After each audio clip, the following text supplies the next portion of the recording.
Everybody, welcome back to our channel.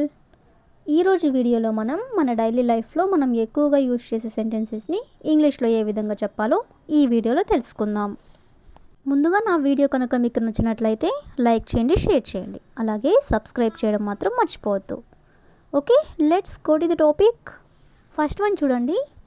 జనరల్గా ఇలా చెప్తూ ఉంటారు కదా, నేను అతన్ని కలిసి చాలా కాలం అయింది, లేదా నేను నీతో మాట్లాడి చాలా కాలం అయింది, లేదా వాళ్ళు మా ఇంటికి వచ్చి చాలా కాలం అయింది, ఇలా చెప్తూ ఉంటారు కదా.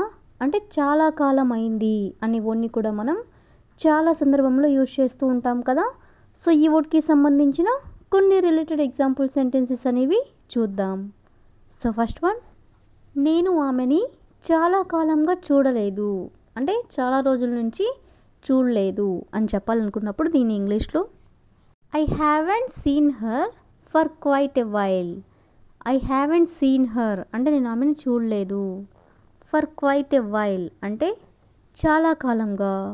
నెక్స్ట్ వన్, కాలేజ్ ముగిసి చాలా రోజులైంది.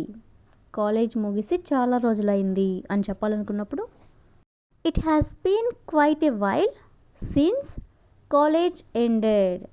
It has been quite a while since college ended అంటే కాలేజ్ ముగిసి చాలా కాలమైంది అని. నెక్స్ట్ వన్, వాళ్ళు చాలాసేపు నవ్వుకున్నారు. వాళ్ళు చాలాసేపు నవ్వుకున్నారు అని చెప్పాలనుకున్నప్పుడు they laughed for quite a while. They laughed for quite a while అంటే వాళ్ళు చాలాసేపు నవ్వుకున్నారు అని. నెక్స్ట్ వన్, మేము బస్ కోసం చాలాసేపు వేచి ఉన్నాము. మేము బస్ కోసం చాలాసేపు వేచి ఉన్నాము అనేదాన్ని ఇంగ్లీష్లో we waited quite a while for the bus. we waited quite a while for the bus అంటే మేము బస్ కోసం చాలాసేపు వేచి ఉన్నాము అని. నెక్స్ట్ వన్, ఆమె చాలాసేపు ఇక్కడే ఉంది.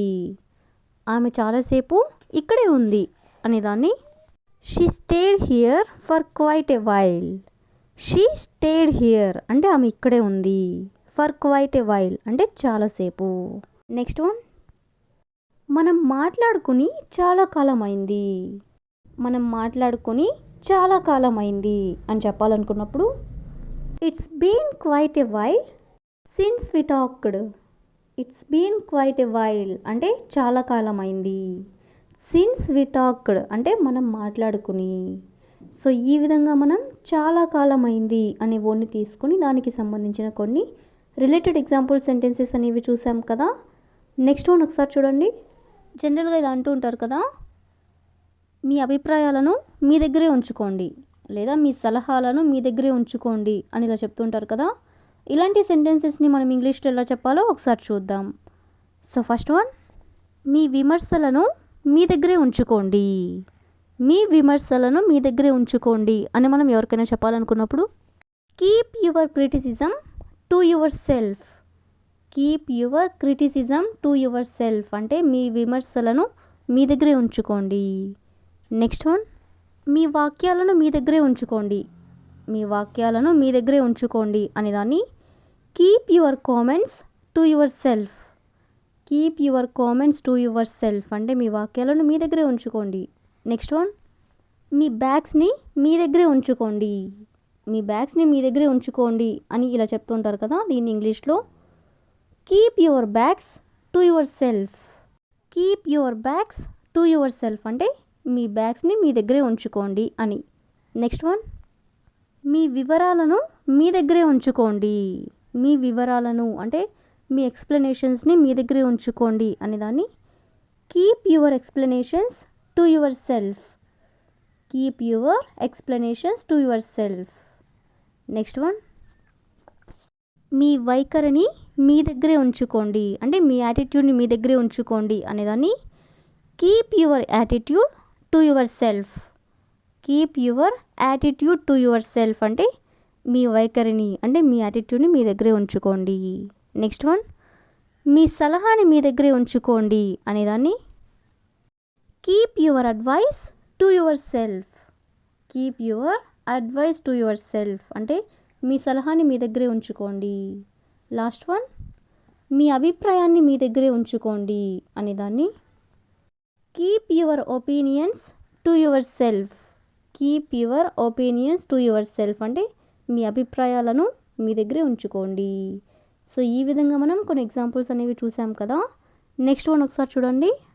ఇలా అంటూ ఉంటారు కదా, ఇవ్వడానికి ఇది మాత్రమే మిగులుంది, లేదా తినడానికి ఇది మాత్రమే మిగులుంది అంటూ ఉంటారు కదా. అంటే ఇది మాత్రమే మిగులుంది అనే వర్డ్ని తీసుకొని దానికి సంబంధించిన కొన్ని రిలేటెడ్ ఎగ్జాంపుల్ సెంటెన్సెస్ అనేవి చూద్దాం. ఫస్ట్ వన్, నేర్చుకోవడానికి ఇది మాత్రమే మిగులుంది. నేర్చుకోవడానికి ఇది మాత్రమే మిగులుంది అనేదాన్ని only this is what's left to learn. Only this is అంటే ఇది మాత్రమే మిగులుంది. వాట్స్ లెఫ్ట్ టు లెర్న్ అంటే నేర్చుకోవడానికి. నెక్స్ట్ వన్, చెప్పడానికి ఇది మాత్రమే మిగులుంది. చెప్పడానికి ఇది మాత్రమే మిగులుంది అనేదాన్ని only this is what's left to say. Only this is అంటే ఇది మాత్రమే మిగులుంది. వాట్స్ లెఫ్ట్ టు సే అంటే చెప్పడానికి. నెక్స్ట్ వన్, ప్రయత్నించడానికి ఇది మాత్రమే మిగులుంది. ప్రయత్నించడానికి ఇది మాత్రమే మిగులుంది అనేదాన్ని only this is what's left to try. Only this is అంటే ఇది మాత్రమే మిగులుంది. వాట్స్ లెఫ్ట్ టు ట్రై అంటే ప్రయత్నించడానికి. నెక్స్ట్ వన్, గుర్తుంచుకోవడానికి ఇది మాత్రమే మిగులుంది. గుర్తుంచుకోవడానికి ఇది మాత్రమే మిగులుంది అనేదాన్ని only this is what's left to remember. Only this is అంటే ఇది మాత్రమే మిగులుంది. వాట్స్ లెఫ్ట్ టు రిమెంబర్ అంటే గుర్తుంచుకోవడానికి. నెక్స్ట్ వన్, పూర్తి చేయడానికి ఇది మాత్రమే మిగులుంది. అంటే కంప్లీట్ చేయడానికి ఇది మాత్రమే మిగులుంది అనేదాన్ని only this is what's left to finish. Only this is అంటే ఇది మాత్రమే మిగులుంది. వాట్స్ లెఫ్ట్ టు ఫినిష్ అంటే పూర్తి చేయడానికి. లాస్ట్ వన్, తినడానికి ఇది మాత్రమే మిగులుంది. అంటే తినేదానికి ఇది మాత్రమే మిగులుంది అనేదాన్ని only this is what's left to eat. Only this is what's left to eat అంటే తినడానికి ఇది మాత్రమే మిగులుంది.